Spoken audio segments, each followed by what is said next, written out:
Kita lanjut ya. Jadi ulil amri itu menurut para Imam Ahlussunnah itu ada dua, yaitu ulama dan umaro. Ulama itu, yang dimaksud ulama itu adalah ahli istihad, karena ulama pewaris para nabi itu adalah tempat rujukan umat, karena Allah memerintahkan untuk bertanya kepada ahli ilmu apabila umat tidak mengetahui. Oleh karena itu seorang ulama itu harus ahli beristihad, karena dia akan ditanya tentang permasalahan-permasalahan yang sedang berkembang di masyarakat. Sedangkan kadar masyarakat itu di tiap zaman tuh berbeda permasalahan. Oleh karena itu pintu istihad tidak akan pernah tertutup.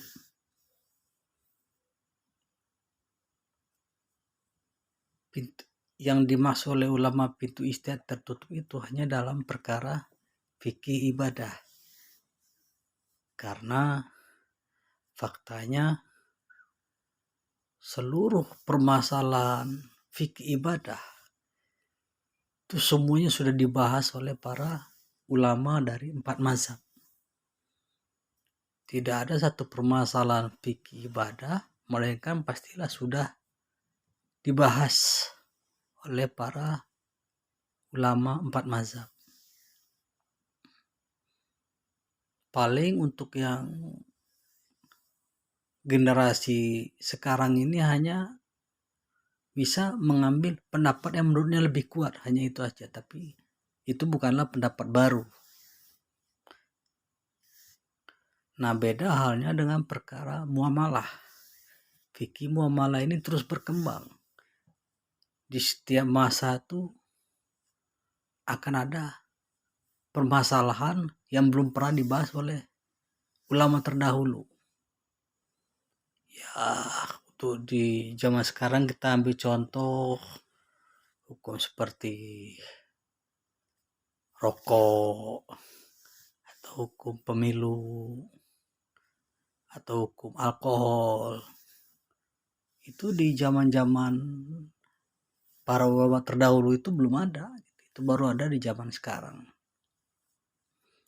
Nah, sekarang ulil amri yang kedua adalah umaro. Umaro itu adalah sebagaimana yang dijelaskan oleh Syekh bin Baz adalah pemerintah yang memerintah dengan syariat Allah. Jadi itu apa pengertian ulil amri ya. Di Indonesia belum ada seorang mustahid dari tokoh-tokoh yang ada, dan perintah pun tidak menerapkan syariat Allah dalam pemerintahannya. Jadi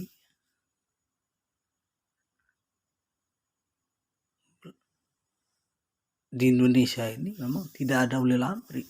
Sekalinya ada yang diangkat itu hanyalah pemimpin-pemimpin ormas, pemimpin-pemimpin kelompok, pemimpin-pemimpin pengajian, atau pemimpin-pemimpin pondok pesantren. Tapi secara hakikatnya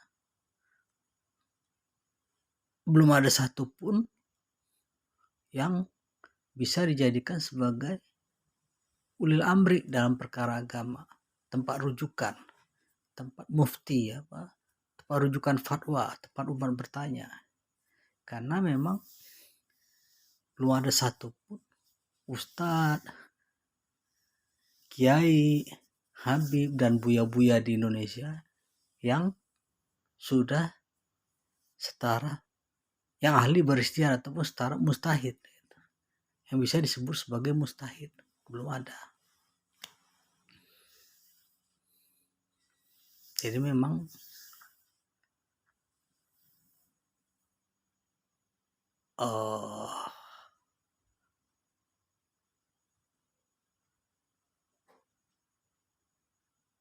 belum ada baik itu dari ustadz-ustadz yang bermazhab Syafi'i ataupun yang bermazhab Hambali.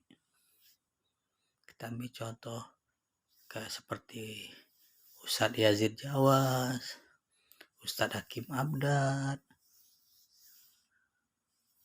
Ustadz Khalid Basalama, Ustadz Abdul Somad, Ustadz Adi Hidayat, dan lain-lain, semua ustadz yang terkenal saat ini. Tidak ada satupun di antara mereka yang bertaraf sebagai mustahid. Bahkan sekelas Habib Rizik, Buya Yahya, Ustadz Abu Bakar Basir, belum ada yang mencapai taraf mustahid. Termasuk juga Ustadz Umar Miftah atau Ustadz Farid Okbah, belum ada mencapai taraf mustahid. Kita belum tahu belum ada kita mendengar hasil ijtihad mereka yang dikenal di masyarakat luas. Nah, sedangkan yang dibutuhkan itu adalah ulama itu harus ahli dalam beristihad. Maka sudah semestinya mereka saling menghilangkan ego untuk kemudian berkumpul bersama-sama, duduk sama rendah, berdiri sama tinggi, untuk menggali secara bersama-sama agar menghasilkan ijtihad bersama. Jadi walaupun belum ada mencapai taraf mustahid, andaikan mereka berkumpul dan bersatu untuk membuat suatu ijtihad atas persoalan, maka itu insya Allah akan menghasilkan ijtihad. Akan menghasilkan ijtihad yang benar, yang memang sesuai dengan kebenaran. Seperti itu.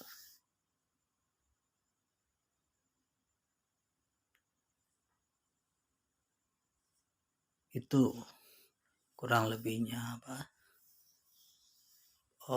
penjelasan tentang ulil amri. Dan perkara ini adalah sangat penting karena menyangkut tentang persatuan. Persatuan tidak akan bisa terwujud tanpa adanya seorang imam. Mustahil persatuan bisa terwujud tanpa adanya seorang imam. Sebagaimana sholat berjamaah, kalau tidak ada imam maka tidak akan bisa terlaksana sholat berjamaah. Dan hal ini juga bagian dari menjalankan perintah Allah yang Allah memerintahkan, tegakkanlah agama dan janganlah berpecah belah tentangnya. Jadi memang perkara ini memang harus dikupas tuntas kebenarannya seperti apa. Walaupun memang sudah ditakdirkan bahwa umat Islam terpecah menjadi 73 golongan. Tapi kan ada satu golongan yang Allah katakan golongan yang selamat. golongan yang mengikuti jalannya salafus soleh. Jadi perkara ini harus dibahas kupas tuntas sampai jelas, seterang matahari di siang bolong, terang benderang. Setelah itu, setelah diketahui ilmunya, baru diamalkan dan disebarkan. Jadi tidak ada alasan untuk tidak menggali siapa kelompok yang selamat ini, yang seperti apa prakteknya. Prakteknya untuk secara teori, mungkin para ustadz sudah banyak mendengar, sudah banyak menghafal dari penjelasan para imam Ahlus Sunnah. Tapi yang lebih penting sekarang bagaimana mempraktekkannya seperti itu untuk merasakan perintah Allah untuk menegakkan agama Allah dan tidak bercerai-berai. Jadi itu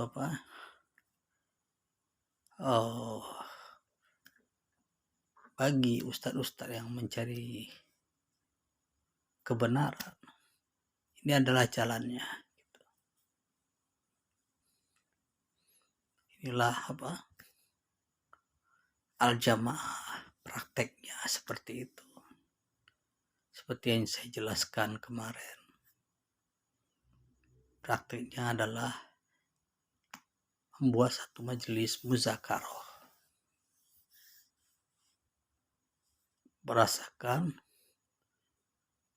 ilmu, yang di atas ilmu, bukan di atas kelompok-kelompok, bukan atas dasar nama salafi, bukan atas nama aswaja, bukan atas nama NU, bukan atas nama Muhammadiyah, bukan atas nama Hizbut Tahrir, bukan atas nama Ikhwanul Muslimin. Ini semuanya harus atas dasar ilmu. Ilmu itu ya seperti yang banyak kita pelajari, yaitu ilmu tauhid, ilmu fikih, ilmu hadis. Jadi semuanya atas dasar ilmu. Majelis muzakarah yang dibahas adalah ilmu di sana. Nah, majelis ini itulah yang betul-betul dengan hanya mereka mengadakan majelis muzakarah dan dilakukan di Masjid Istiqlal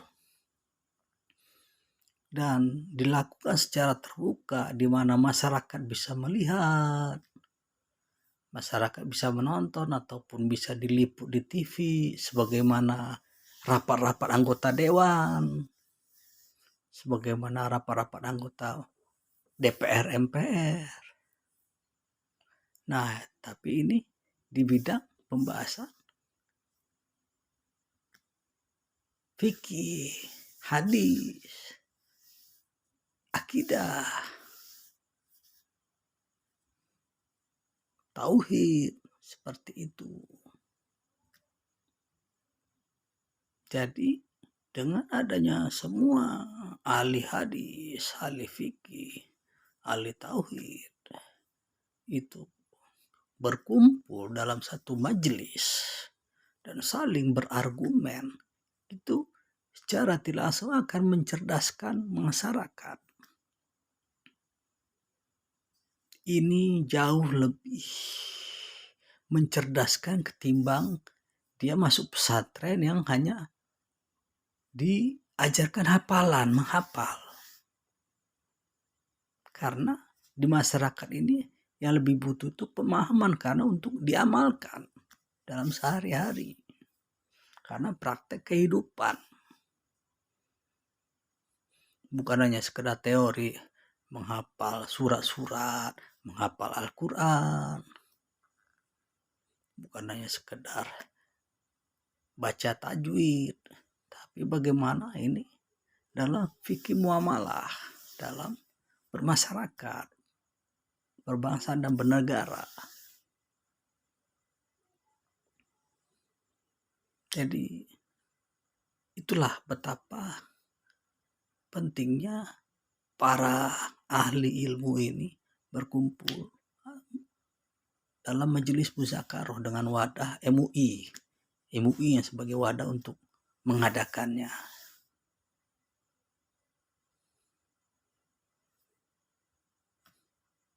Kita semua fasilitasnya sudah ada, wadahnya sudah ada yaitu MUI, masjidnya sudah ada yaitu Masjid Istiqlal. Jadi tinggal diamalkan saja, tinggal dipraktekkan. Ya itulah namanya jamaah, persatuan. Itulah praktek yang seperti itu. Bukan sebagaimana yang sekarang terjadi. Masing-masing kelompok mengklaim sebagai dia kelompok yang benar, merasa dia kelompok yang selamat, merasa dia sebagai ahlus sunnah, merasa dia sebagai kelompok yang pembela al-haq, merasa dia sebagai kelompok dai tauhid. Ini hanya sibuk klaim, tapi prakteknya itu mereka jauh dari jalannya salafus soleh. Jadi itu kurang lebih itu mudah-mudahan bisa dipahami untuk kebaikan bersama. Sekian dulu saya. Wallahu a'lam bishawab. Assalamualaikum warahmatullahi wabarakatuh.